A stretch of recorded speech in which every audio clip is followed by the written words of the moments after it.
losing Madagascar once to us. I'm thinking it could end a 2-1 in our favor. Am I being too ambitious? Oh no. I think Ghana generally are better than Madagascar when it comes to quality. Yeah, but it really depends because I think a lot would depend on how Otto himself wants to set up. I don't think he would be as ambitious and carefree as he was against Chad, because obviously he wasn't expecting Chad to come out and pose any threat. Right. But Madagascar on the other end, they do have a couple of players who can head Ghana on the break. They defend very well. Okay. And most importantly, they are within touching distance of going top of the table. All right. And so the dynamics are different for this game. I do sense a closer margin, like you mentioned. Yeah. On Friday, I mentioned 4-0. Yes. But this time, I think there'll probably just be one goal. Really? Yeah, just one goal. I think it will be an extremely tight game. Madagascar, most importantly, won't want to lose. Obviously. Because they know that they still have to play Chad. The team everybody beats. And so they would calculate their points with the fact that, okay, maybe they will play Chad at home, Ghana will play Chad away. Okay. But if they're able to hold Ghana to a draw, it still remains 2 points. Okay. And even if Mali wins, it will probably go to, I think if Mali wins, they'll go to 12 or, they're on 9, and then there's Central Africa and then Comoros. If Comoros win, then they go to 13. Okay. And so at least they'll be, if they draw, they'll still be 2 points behind Comoros if they win today and they go top. Right. And so 2 points could be the worst that they would be off the top if they draw against Ghana. And I think they would want to be very strategic. Right. And hope that once they are 3 points off the top in the next international window, then they can really try and force other things. Because, in these qualifiers, it's very tricky. Sometimes there are games where you have to look at it and say, I think a point would be better than trying to go for all 3 and losing. Right. And that's why I suspect that Madagascar will be very, very difficult to break down. But I think Ghana would just have a slight edge. Because of our game with Chad? Slight edge. I think the momentum. It was important that our forward players scored goals. If guys like Inaki, Semenyo, Jordan are scoring. Right. You know how strikers are. Yeah. They feel they're on top of the world, and so they can do literally anything. Right. So it was good to see them score, and I think that feel-good factor, that momentum, will carry on. Just about carry the. I won't be surprised if it ends in a draw, but I still think that Ghana would slightly have a chance to at least win this by a 1-goal margin. So whilst we don't want to, downplay what happened with Chad, right? Was it just as easy as you made it sound the other day that it was very obvious that we're going to beat Chad, or did the boys do something different that gave us, those 4 goals, Bill? So I think Otuado set up his team in a more offensive manner. Right. As mentioned earlier, we had about 5 offensive-minded players in the squad, in the lineup. Enes Nyama, Mohamed Kudus, Iñaki, Semenyo, and Jordan Ayew, of course. So it will breed a lot more chances. It will breed the possibility of goals. That is what we saw. And so on that bit, and knowing that Chad before that game had scored just 1 and conceded 9, it was basically open for Ghana to try and score as many goals as possible. But with Madagascar, it's totally different. It's totally different. Just 2 points behind Ghana, second in the group. Even when Ghana actually beats them in the first leg in Kumasi back in 2023, it was left to a 96th minute header by Iñaki Williams. So that shows how tight of a margin this could be. So I think it's just going to be that close. I know that your team has been quite close to the team back in Morocco and all of that. What's Otuado's strategy for this game? I personally feel that he is going to be a bit more conservative when it comes to the personal inputs. I feel he's going to sacrifice one of the attacking players and might go back to the back 3 like he did back against Mali, in Mali, when Black Stars won by 2-1. I remember he tried a 3-4-2-1 formation. Solidity at the back 3, and then try to create with the wing backs and all of that. I think he would probably go back to that. Right. And so we might see a change in personnel. We might see maybe one of Enes Nyama or Iñaki might be sacrificed for an Abu Francis who would come in and be, the shield in midfield, for Thomas Partey to just move a bit further or just stay in the double pivot. So, from afar, I think also the crowds at the stadium, right, really boosted the Black Stars' confidence, at the last match. We obviously won't get that compliment with this game. Yeah. But obviously, we're not going to get that. Yeah, but Madagascar won't also get that. So that's I know. If anything, I think we'll have more fans than Madagascar because our supporters union just arrived. Yeah, they're there. A few hours ago. They're there. And so I think Ghana will maybe even have more. I think it's a 12,000 capacity stadium. Yeah. Madagascar, I don't expect them to have too many fans, flying all the way to North Africa to support. Yeah. I don't think they would want to invest that much into their fans just for a game of football. But Ghana, I know at least we're sending maybe some 1,500, 2,000 fans. Yeah. Oh, wow. And then we also, there are a lot of Ghanaians in Morocco as well. I experienced that when I went there last year. Hopefully they all make it to the stadium. Yeah, the thing is that it's not in central Morocco like it was previously.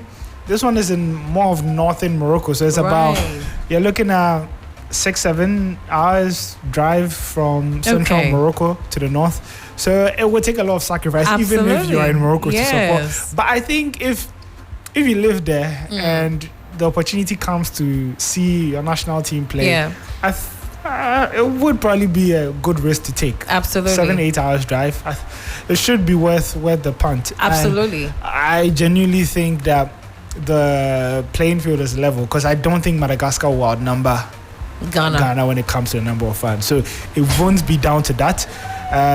But I still think it would be a very, very close game. And it will probably be more evenly contested than what we saw on Friday. Let me play a devil's advocate. If we don't win, I'm going to share. Yeah. What does this mean for us?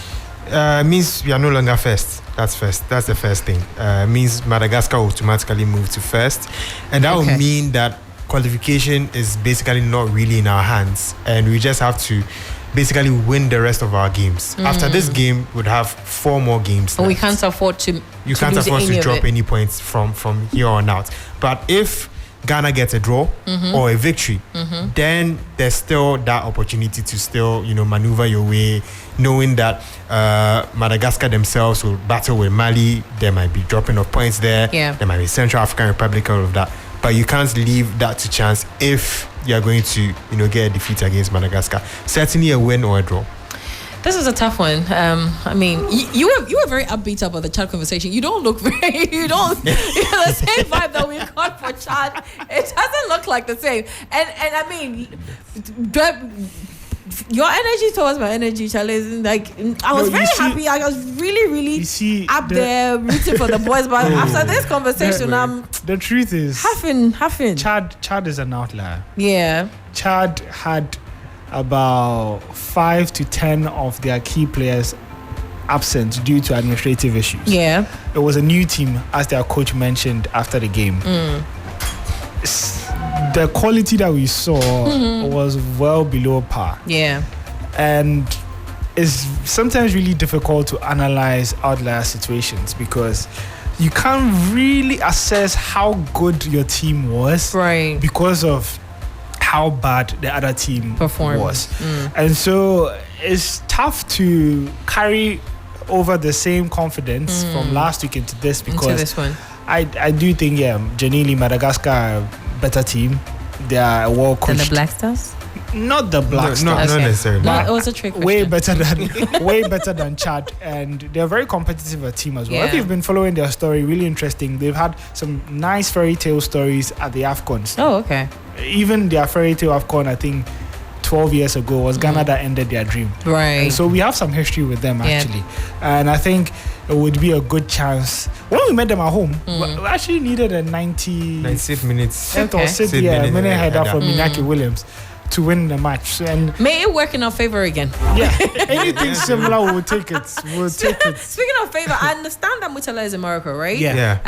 Maybe we'll cross over and find out from him what the feeling in the camp is like this afternoon. I wonder what time it is in Morocco now. Would it be about the same time? Do you think so? I think it should be the same. About the same, right? Yeah. Mutala.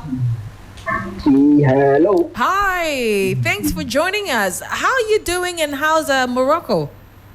Well, I am more Moroccan than being Ghanaian now because just living in Morocco, I'm accustomed to the weather now.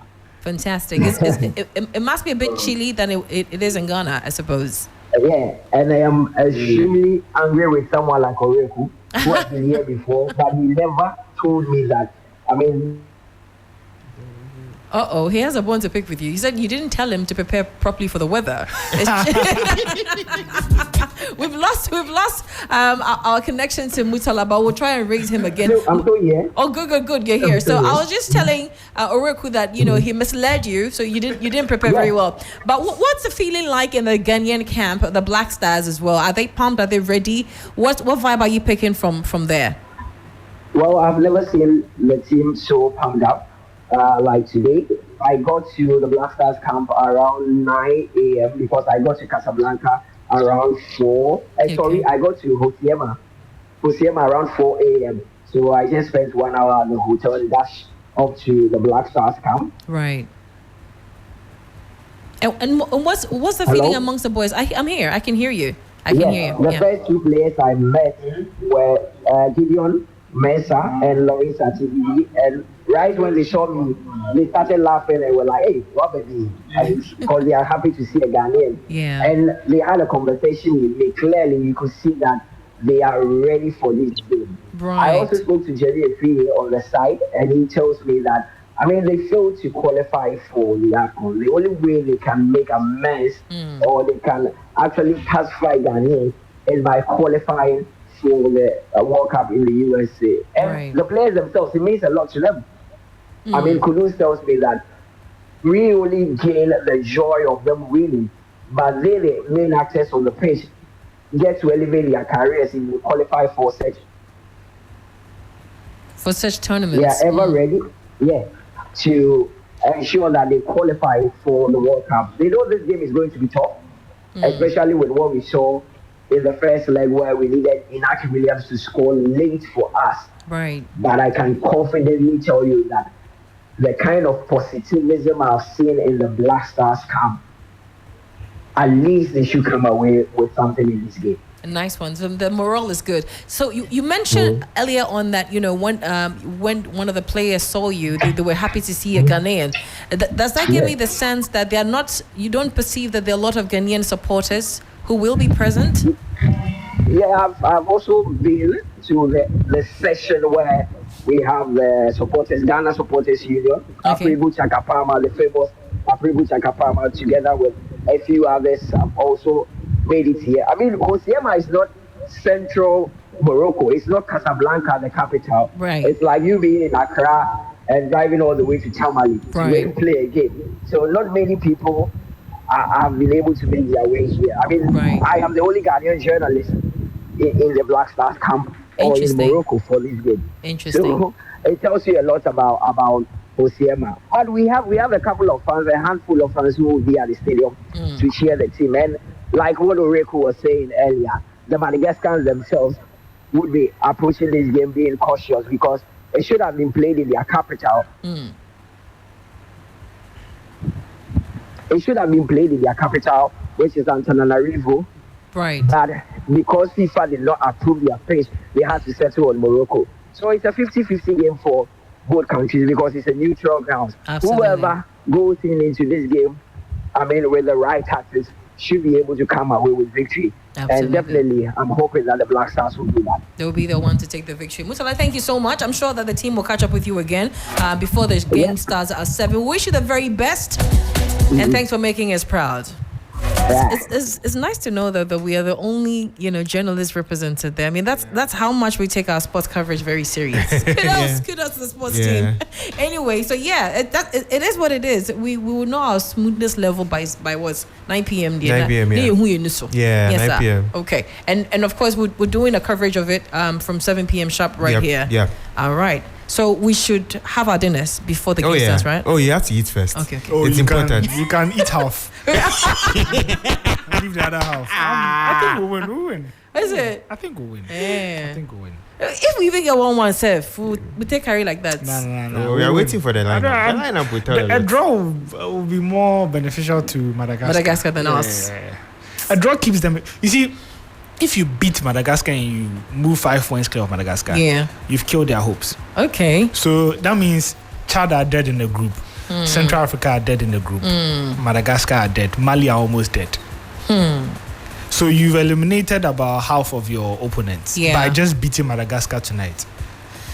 Well, that's what we're hoping would happen, though. With these qualifiers, those times, by match day 7-8, you already know that Ghana are going to qualify. You don't want to go last minute because it's national team football. When you can finish it now.